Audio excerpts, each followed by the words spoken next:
You know what a storm is? A storm is anything in life that's happened that feels beyond your control, that has brought on some damage to your life. And just like the tornadoes on the plains of Oklahoma, the storms in our lives, they come in all different shapes and sizes. They bring all varying degrees of damage. And sometimes it's just an EF1 size storm that we face. It's just a hurtful word, but it still stung. And even though it was said all those years ago, you still carry a scar from it. You put yourself out there, you made your feelings known, and they didn't feel the same way.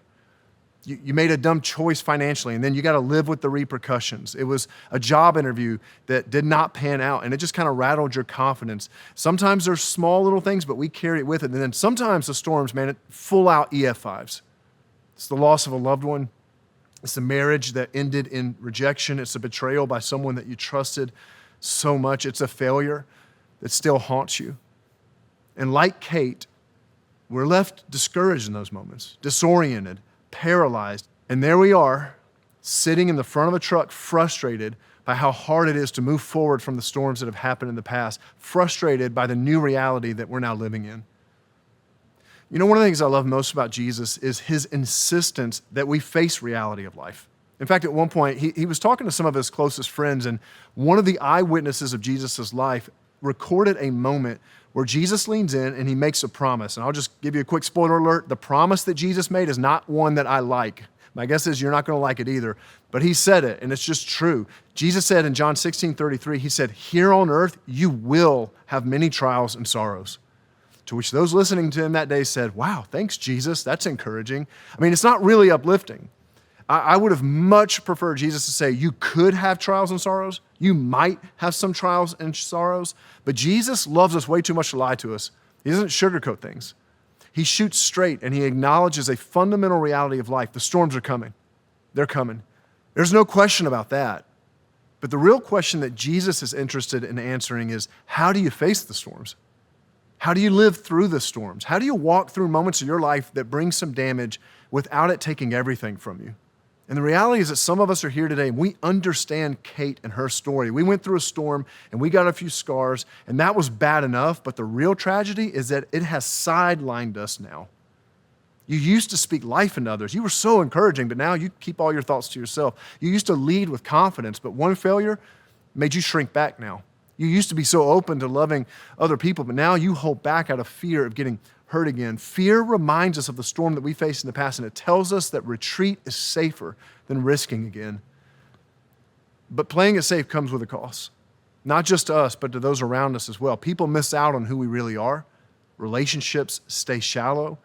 The gifts that we have that could impact others go unused.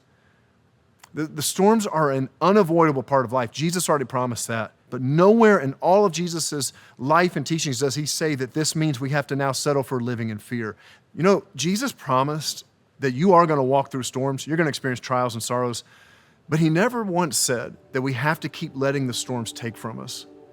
And for some of us, the truth is that the storm, it was a long time ago. It was a while ago, but it's still taking from us.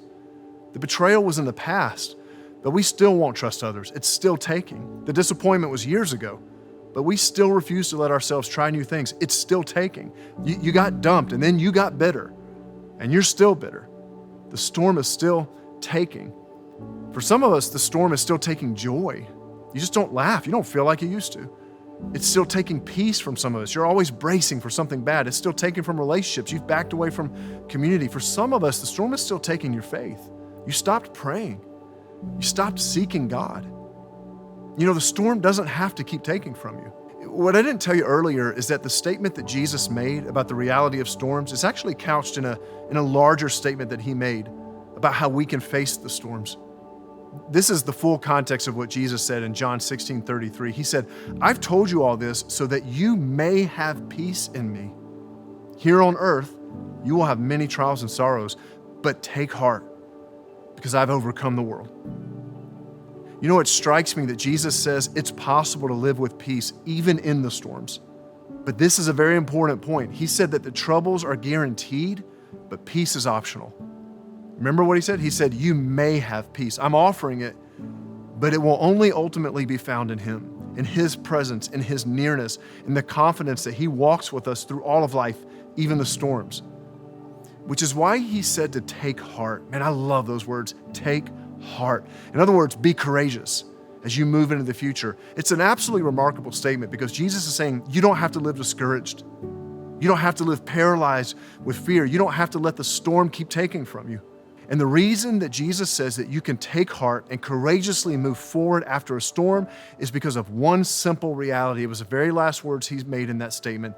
It's because he has overcome the world. That is an absolutely remarkable statement. Not one single person here right now could say that about themselves. Only Jesus is uniquely qualified to say that. Because he said those words before he stepped into the darkest, most fierce storm that he would ever face. When he spoke those words, he was hours away from his brutal and unjust execution on a cross, and he walked through it.